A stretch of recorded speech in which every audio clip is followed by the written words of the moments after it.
Fait que t'avais le syndrome d'imposteur. Alors, quand est-ce Au que début, ouais, c'est ça. Puis, en fait, ouais. Puis là, puis ce qui est marquant dans mon histoire, c'est que mon meilleur ami, c'est Michel Courtemanche. Puis, c'est le gars le plus drôle que j'ai jamais vu de ma vie. Tu sais, sur scène, puis en dehors de la scène. Fait que, je commence ma carrière, puis je suis à côté d'un génie.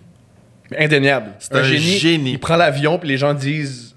Salut, on parle pas ta langue, mais t'es un génie. C'est un génie. Fou, il fait rire du monde au Japon. Il va en Allemagne. Il est allé en Allemagne. Il a fait le Saturday Night Live un soir en Allemagne. Puis le monde en parle encore. Tu sais, l'Allemagne a fait...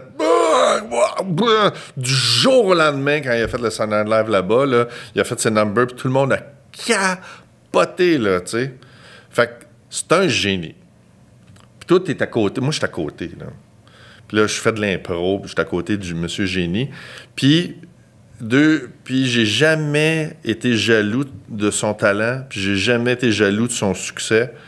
Fait que je trouve qu'on vit dans un milieu excessivement puis maladivement jaloux. Puis moi, j'ai jamais cultivé ça parce que c'était incroyable. Tu sais, il aurait fallu que je sois dans le délire de penser que j'avais 50% du talent de Michel Courtemanche. Moi, ici en Allemagne, donne-moi 5 Non. minutes dans la télévision nationale, puis ça va marcher. Là. Non, j'étais dans l'entourage d'un génie, puis il a fallu que... Ça a pris une couple d'années avant de dire, non, c'est exceptionnel ce que lui, il fait. Puis il y a le deuxième côté qui est excessivement malheureux, puis je réalisais que moi, j'étais beaucoup plus heureux que Michel. Fait que il y avait déjà un blues dès le départ? il a toujours été malheureux. Fait que moi, on a connecté parce qu'on a deux enfances fucked up un peu pareil, mais lui, c'est hallucinant, sa bipolarité. Fait que le bonheur, c'est toujours quelque chose qui a glissé entre les doigts, absolument. Fait que j'avais mon chum qui avait comme tout le succès que n'importe qui peut désirer, le talent que personne n'a jamais eu depuis, mais qui était fondamentalement malheureux. C'est que ça m'a fait apprécier, moi, mon bonheur et, avec beaucoup d'humilité, faire mon métier avec beaucoup d'humilité, en me disant, gars, moi, j'avance avec un talent qui n'est pas le sien, mais j'ai la chance d'être heureux, fait que préserve... Tu sais, dans le fond, il est là ma chance. Ma chance, elle est là d'avoir un certain talent, mais d'avoir la capacité de le savourer et d'être heureux, parce que je voyais bien que tout le talent du monde, tout le succès du monde, ça n'allait jamais compenser ta capacité d'être heureux. Puis ça n'allait jamais te le donner. Fait que moi, c'est sûr que depuis que je fais ce métier-là, je vois des artistes là, partir en flèche vers le succès. Là, j'en vois chaque année. Puis je trouve ça toujours triste quand je vois ceux qui partent vers le succès en espérant que, rendu au bout de ce succès-là, ils vont être heureux, parce que je sais, à chaque fois que tu t'en vas, c'est comme si je vois partir du monde sur la Lune en se disant « J'ai hâte d'aller là, enlever mon casque puis prendre une marche. » Non, il n'y a pas d'oxygène sur la Lune. Tu n'iras pas prendre une marche, pas de casque. Tu vas voir qu'il n'y a pas de bouffe, il n'y a rien. Tu vas arriver sur la Lune, puis c'est l'endroit le plus triste au monde, tu sais. Wow. Puis le top, puis le succès, puis quand tu arrives au top, il n'y a pas de bonheur là. Il n'y a pas de récompense de bonheur rendu au top. Quand je vois les gens partir puis viser ça en espérant que le bonheur va être là, je sais qu'ils se trompent à toutes les fois, puis je sais qu'ils vont revenir malheureux de cette expérience-là.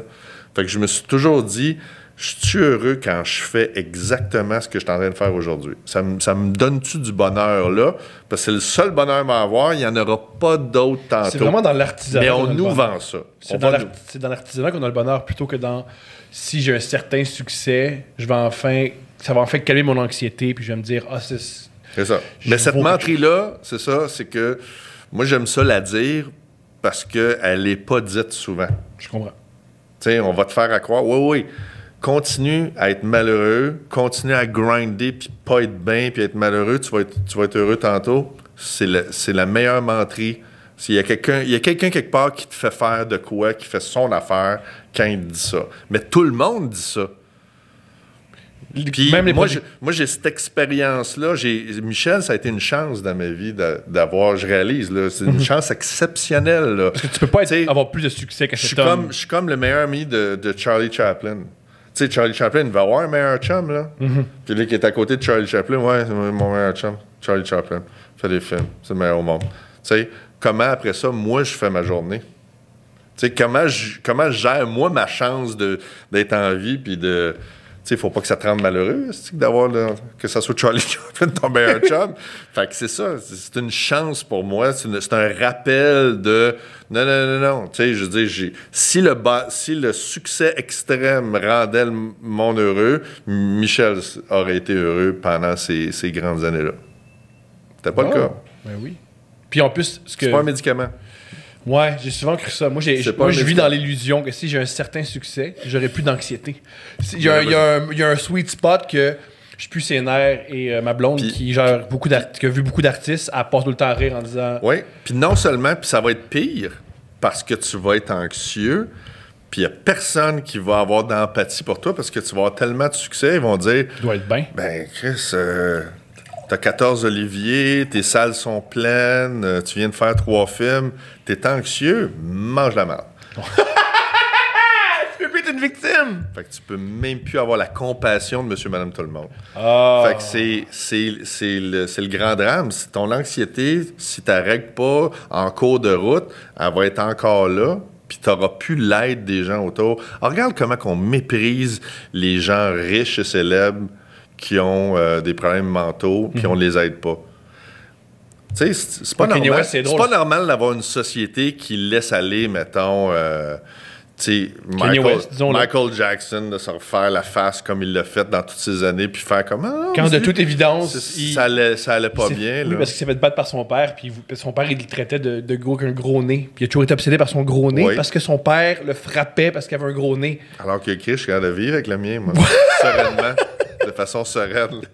Je fais le moonwalk avec ça.